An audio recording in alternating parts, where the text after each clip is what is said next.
Latest news के लिए subscribe करें और न्यूज अपडेट्स के लिए बेल आइकन पर क्लिक करें।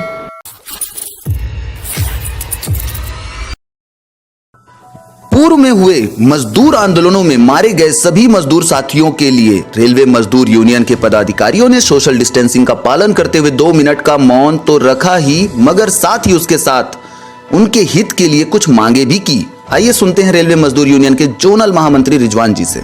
अब हमारे साथ हैं रिजवान भाई, और जो कि मैं बता दूं रिजवान भाई का परिचय कि रेल मजदूर यूनियन के जोन महामंत्री हैं। रिजवान भाई, आप जोन महामंत्री हैं रेल मजदूर के, आपकी जिम्मेदारी भी बनती है, कहीं ना कहीं आप क्या संदेश देना चाहेंगे खासकर उन मजदूरों को जो कि अलग अलग राज्यों में विषम परिस्थितियों में इस कोरोना संक्रमण की वजह से फंसे हुए हैं?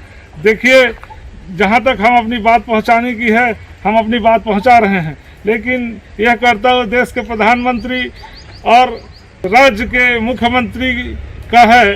अगर वो चाहें तो इस स्थिति को ठीक कर सकते हैं।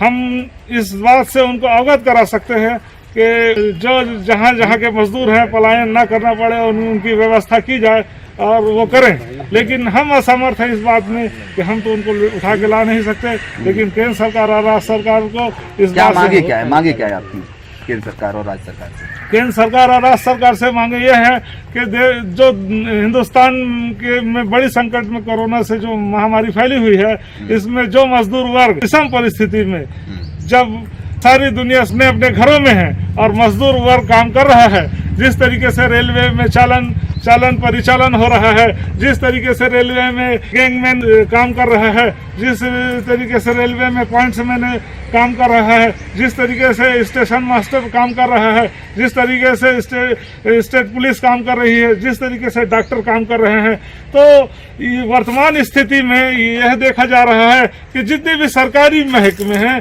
तो सरकारी महकमे के लोग ही इस देश में काम कर रहे हैं।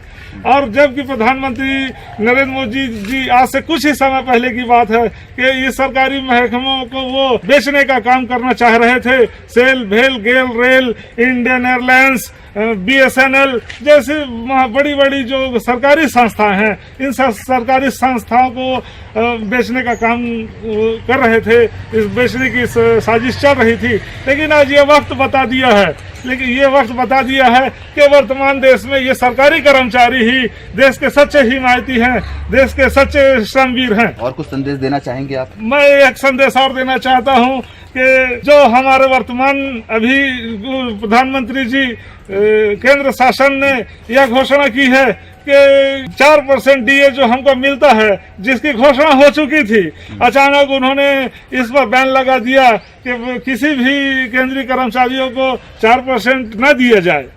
तो इस बारे में मैं ये कहना चाहता हूँ कि प्रधानमंत्री जी आप थोड़े से इस बात में ध्यान दीजिए कि यह लोग जो अपने प्राणों को निछावर करके देश सेवा में लगे हुए हैं, इस विषम परिस्थितियों में कम से कम उनके साथ ऐसा अन्याय ना करें। रेल मजदूर यूनियन की तरफ से मैं ये आह्वान करना चाहता हूँ कि जहाँ पर भी हमारे श्रमवीर हैं, जहाँ पर भी मजदूर काम कर रहे हैं, उनकी सुरक्षा पूर्ण रूप से की जाए। जिस तरीके से मैं देख रहा हूँ कि कहीं पर किसी को मारा जा रहा है सुरक्षा करने जाने से, कहीं कुछ करा जा रहा है, तो देश की जनता इससे बाज आए और सोशल डिस्टेंस को मेंटेन करे। लॉकडाउन ही इसका एक उपाय है।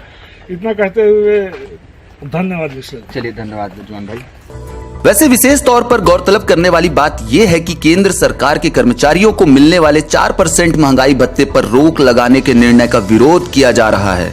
बता दें कि 13 मार्च को सरकार ने एक तरह से होली का तोहफा देते हुए केंद्रीय कर्मचारियों और पेंशनरों के DA में 4% इजाफे का ऐलान किया था। माना जा रहा था कि अप्रैल महीने की सैलरी में ही बढ़ा हुआ DA जनवरी से मार्च तक के एरियर्स के साथ आ जाएगा। लेकिन कोरोना महामारी के प्रभाव के चलते सरकार ने इजाफे के फैसले पर रोक लगा दी और अगले 1 साल तक के लिए किसी तरह की बढ़ोतरी न होने का ऐलान भी कर दिया। इसके साथ ही जिस प्रकार से सभी सरकारी संस्थानों का निजीकरण किया जा रहा है, इसका भी पुरजोर विरोध किया गया। कैमरामैन प्रणव के साथ ब्यूरो रिपोर्ट विपुल मिश्रा। धन्यवाद। For more news updates, do subscribe, like, share and comment. Clipper 28